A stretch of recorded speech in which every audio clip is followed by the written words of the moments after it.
好，嚟到第13課嘅問題一，咁我哋先嚟睇 A1 嘅題目先。A1 嘅題目咧，佢就話咗俾我哋聽咧，個 monthly income 咧，佢就會係一個 normal distribution 啦。咁個 mean 同埋 SD 咧都俾咗我哋嘅。咁我哋 part A1 咧就要揾翻個95% 嘅 confidence interval。咁我哋首先要揾嘅咧就揾翻個 sample mean 啦。咁我哋首先睇翻個公式，點樣去揾翻個 sample mean。咁然之後，題目而家俾咗我哋嘅資訊咧，應該就係得每一個 monthly income 嘅 interval 啦。咁所以我哋就會用翻個 interval 咧去揾翻個 class mark 出嚟嘅。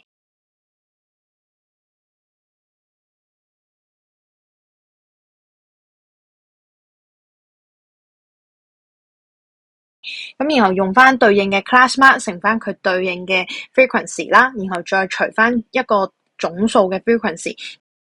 咁我哋就計到咧個 sample mean 咧係43,750蚊嘅，咁呢個就會有1分，就係有正確嘅 sample mean 啦。咁然後我哋睇翻我哋而家今次要揾嘅咧係95% 嘅 confidence interval，咁所以我哋可以揾到咧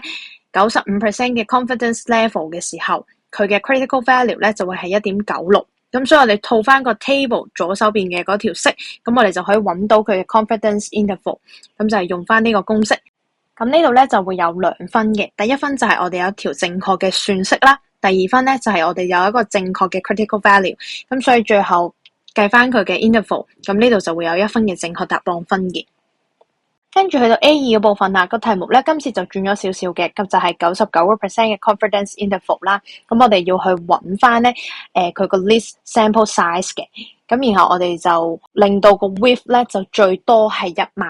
咁首先我哋睇翻99% 嘅 confidence interval 嘅時候咧，佢嘅 confidence level 就會係99% 啦，咁所以佢嘅 critical value 咧就會係2.575嚟嘅。咁我哋咧就首先會叻咗一個未知數就係 n 啦，n 係佢個 sample size 啦。咁然後我哋而家要揾緊嘅咧係揾緊佢個interval 嘅 width。咁我哋就要揾翻佢個 width 咧，最多係等於1萬嘅。咁所以我哋用翻點樣去計個 width 出嚟咧，就係將佢嘅上限，即係佢嘅 upper limit 減翻佢嘅下限 lower limit 啦。咁所以我哋會寫到一條式嘅，就係2乘以2.575再乘翻15000 over 開方 n。咁 at most 1萬，所以細過等於1。咁呢度會有2個分位嘅，第一個分位就係佢條式啱咗會有1分啦，第二個分位就係佢嘅 critical value 啱咗就會有第2分啦。咁然後下面做翻一個簡單嘅運算，咁我哋計到 n 咧係大過等於59.68，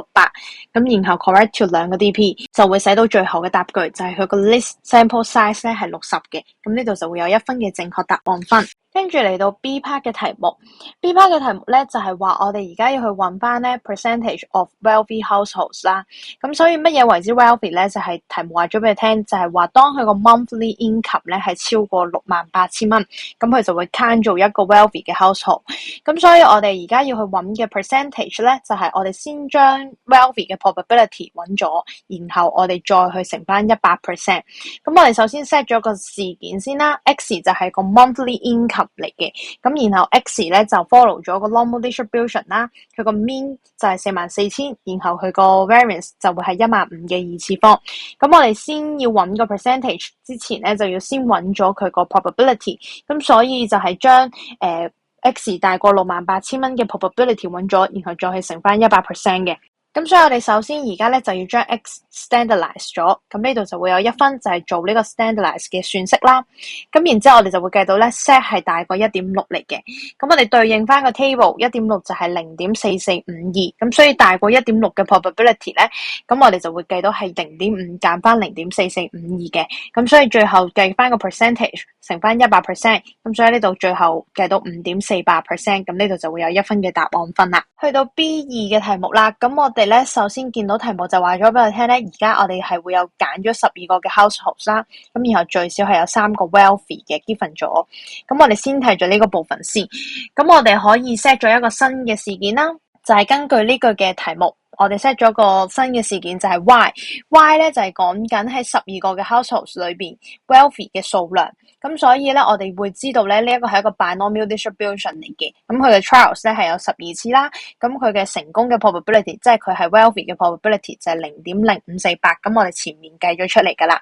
咁而家我哋就知道佢 given 咗係有 at least 3個嘅 wealthy。咁所以我哋揾翻嘅 probability 就係 y 大過等於3。咁所以即係話有3個 case 係唔要嘅，即係0個、1個同埋2個 wealthy 咧，呢3個 case 我哋係唔要。咁所以我哋就將1減咗呢3個case 嘅 probability， 咁呢度就會有兩個分位嘅。第一個分位就係我哋用翻 B1 嘅答案啦，即係 wealthy 嘅 probability， 用翻嗰度去計呢條算式。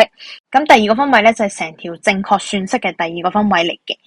咁然之後我哋計到個答案咧就會係 correct to 6個 DP， 因為後續我哋都會繼續用翻呢個 probability 嘅。跟住我哋嚟睇埋題目嘅第二個資訊啦，佢就話第8個嘅 household 咧就係第3個嘅 wealthy， 咁所以呢個資訊話俾我哋聽嘅話咧，就係前面嗰7個嘅 households 咧有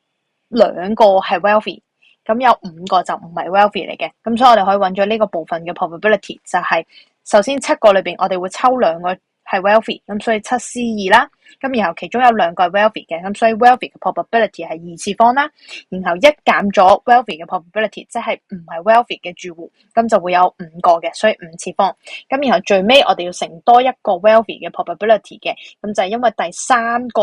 嘅 wealthy 係第8個住戶啊嘛，咁所以我哋最尾會乘多1次個 0.0548 嘅，咁所以呢度會有1分嘅算式分啦，最後做翻個簡單嘅運算啫，